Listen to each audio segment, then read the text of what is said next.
Welcome back everybody to Kirby's Adventure Way. I am the Epic Fudge, and after all the mess ups we had in the last part, we are gonna try and actually do things in this part that actually don't make me look like a dumbass. Anyway, this level's quite a fun little level. It's relatively short, but I have a lot of fun with it. It starts off with this little gimmick where you're on a conveyor belt and there's strong winds pushing you forward as well, so put both of them together and you're going pretty goddamn fast. And yeah, in this particular section that we're in right now, you have to stay on your toes, otherwise you'll end up missing a gear, so you need to make sure that you keep an eye out for anything that you can use. For example, this lever right here. Pull that lever, get that stone block right there, and that'll get you up to the gear. Otherwise, you're gonna miss it. So, yeah. Yeah, once you're done bullying armored scarfies like that, you get a maximum tomato box, and you get a choice out of spear, parasol, beam, or bomb right there, depending if you want any of them. I decided to stick with spark because I'm feeling lazy today, I'll be honest. Anyway. Yeah, got King Dew and Moundo. Both of them are pretty boring. They end up messing up my recording, of course, but yeah, they're pretty boring, and put together they're not really anything that special either. But you'll need to swallow one of them. Well, you don't need to swallow one of them for a gear, but for something interesting you can. You can either use the beam to just hit the bomb block, or you can use the stone to get over to the bomb block and hit it that way. Either way, to get this gear requires a bit of speed. Basically, just don't touch anything and just jump over everything, because you have to get that gear. If I'd have taken any longer to get that gear, then I'd have probably ended up counting that as a bottomless pit, and I'd have died. So you have to be really quick to get that one. I've missed that plenty of times in the past. Anyway, after that, we're already getting close to the end of the level, because as you can see, this is where we'll end up getting another super ability, and you've probably already sussed out which one it is, judging by the layout. Yep, this one is for Flare Beam, and this is the last instance where we'll ever get the Flare Beam, so this is actually quite a challenge compared to most of the other times we've ever used it. Similar to the last time we've ended up using it, the Flare Beam in this level involves you having to flick these switches. If you don't do it all in one go, the switches will reset, and it won't count, so you have to stay on your toes and all that. Make sure you don't miss any.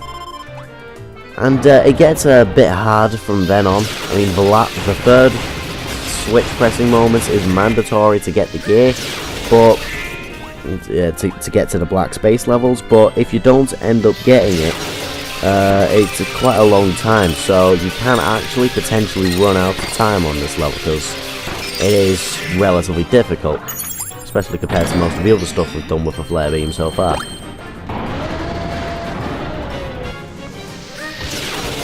Yeah, other than that, not really much to talk about. In fact, I might have forgot to mention, whenever you use the Flare Beam, you become invincible. Time doesn't exactly stop like every other ability that you use, but you are invincible whenever you use the Flare Beam, so you don't have to worry about enemies going up towards you to attack.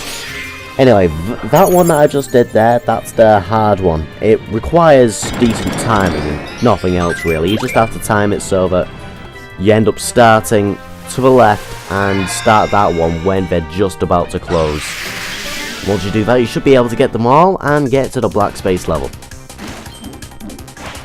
Now this one is a relatively underwater level, and for some reason these cannonballs like disintegrate whenever they go underwater. I don't know why they do that, but yeah. Logic, science, I don't know. It makes no sense. But yeah, you can use that to your advantage. If you get underwater where the cannons are supposed to shoot you, the cannons won't actually hit you because, well, for some reason the cannonballs disintegrate, like I said. There's also that trick that I showed you earlier where you can float as Kirby and you will automatically go up while you're at the water. You can use that to your advantage to keep on the surface. Or you can just swallow people and spit them back out, like as you usually do in these kind of levels. Other than that, it's not really that difficult. Just again, swallow everything in your way, swim as fast as you can, use the floating technique, and if you really have to, skip over anything by flying over it, and just get to the door. Simples. Anyway, here you're given the option of either spear or hammer, and personally I'm opting for hammer because hammer is awesome. And either way, we've got another fight against the Ice Doomer right here. Now those spears that it's launching at you do sort of kind of become inactive whenever they go underwater. They can still hurt you, but not as much as they would do if they hit you normally. So if you really need to, you could use this underwater pool here as a kind of shield. But make sure you don't do what I do and take a hit while you're underwater, otherwise you'll lose your ability. And whenever you lose your ability against stuff like a Sphere Doomer, the battle kind of becomes a bit tedious. Because you're constantly waiting for it to attack you, and so you could spit them back out. Or you could just swallow their attacks, and there you go. Gives you the ice ability because it's got ice-based attacks. Make sure you don't lose that ability though. If all else fails though, just inhale something. Like I said, it would be within your interest to not lose your ability during a fight, because if you lose your ability for good, then the battle does become a bit tedious and takes a lot longer than what it should do. So for that, I apologise for that display of incompetence, but either way, that's pretty much the end of that level, so let's get out of there.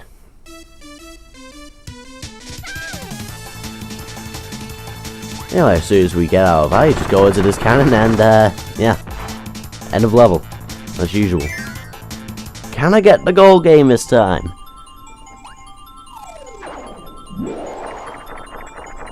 Oh yes, just about got that.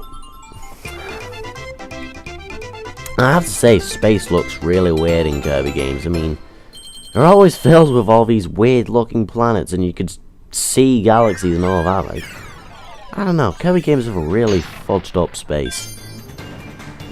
But either way, that's the end of that level, so, well, let's go to the next level.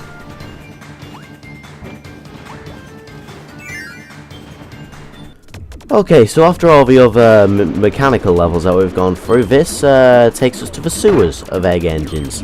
And, yeah. For all we know, it could be going down someone's shitter at this point. But either way, that doesn't do anything, it just blocks doors. And we got a darkness section right here, which are always fun. Anyway, it gives us a fire enemy right off the bat, so it's not all bad. And I'm pretty sure it gives us a cannon later, a fire candle later down the line. There it is. And yeah, basically what you're supposed to do here is just keep looking around until you find a hammer ability. And once you find a hammer ability, look around for any metal blocks. Once you find metal blocks, you should destroy them and you'll find a gear. Once you've done with that, you can go ahead and try and find yourself the next level. Anyway, there's the metal blocks right there with the gear. And the gear kind of glows, so it's not really that easy to miss. Unless you do what I did and completely go the wrong way anyway. But yeah, what you want to do, don't just go straight for the level. Just don't go straight to the door, because there is stuff past the door that you might miss because of how dark it is. There you go, if you destroy those blocks right there, you'll be able to find yourself a hidden passageway. And similarly to that one level in White Wafers, it's two different paths coming from two different doors. One of them gives you an upper level, and the other gives you one below, which gives you a gear. It's all about the easing into the gimmicks with this game. Anyway, I just lost my hammer right there, taking one hit. As usual with underwater, but it's not all bad. I've got the fighter ability, and like I said, fighter ability is pretty much Ryu from Street Fighter, so can't really argue with that.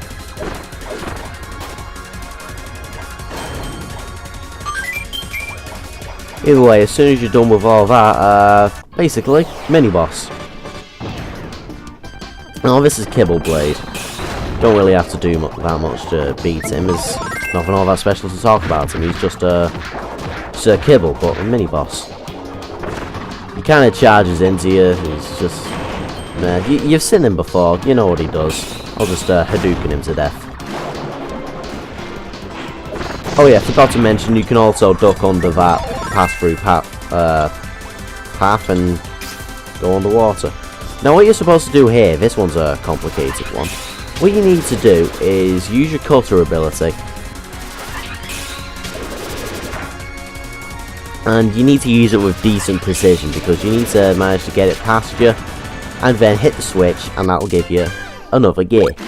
This is another one of those weird levels that doesn't give you any black space levels, so even though there's 5 gears, there's no shortcut to just getting 2 of them at once via super abilities and stuff like that.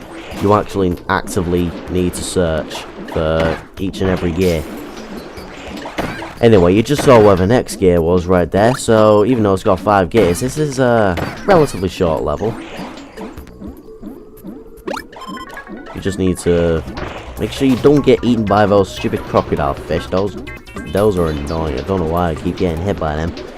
And yeah, just keep going downwards once you're in the second half of this part of the level, and there you go, you'll find your gear. It's not that complicated just to find it. You just see where it is and try and judge where you'd be able to get to it. Simples. Anyway, you might have noticed the currents in that last little bit, and if you end up trying to swim against them, you won't be able to do anything, so anything you do on that last part of the level, you can't, like, undo it and go backwards. If you take it the wrong way, then you'll have to cut your losses and go to the next one. But anyway, we're past that bit now. Now we're just swimming with the currents, trying to dodge all these little massive eel things. Don't hit that bomb thing, because if you end up getting eaten by the eel will spit you back out onto that little current, and you'll end up being pushed forward no matter what. So you have to make sure that eel doesn't eat you, and you have to also make sure you don't hit that bomb switch too early. Anyway, I'm being a bit delayed with this commentary right here. Basically what you have to do here, use the spark ability, destroy bombs, and get the gear, like you did there. And there you go, that's all 5 gears in that that level. So, just get to the end of the level, dodge all the eels, don't get eaten, because that's generally bad. And once you're finished going down someone's shitter, you go back up, and there's the exit. So, that's the end of this part, ladies and gentlemen. So, I shall see you guys in the next part of Kirby's Adventure Week. Oh, I missed. See you guys there.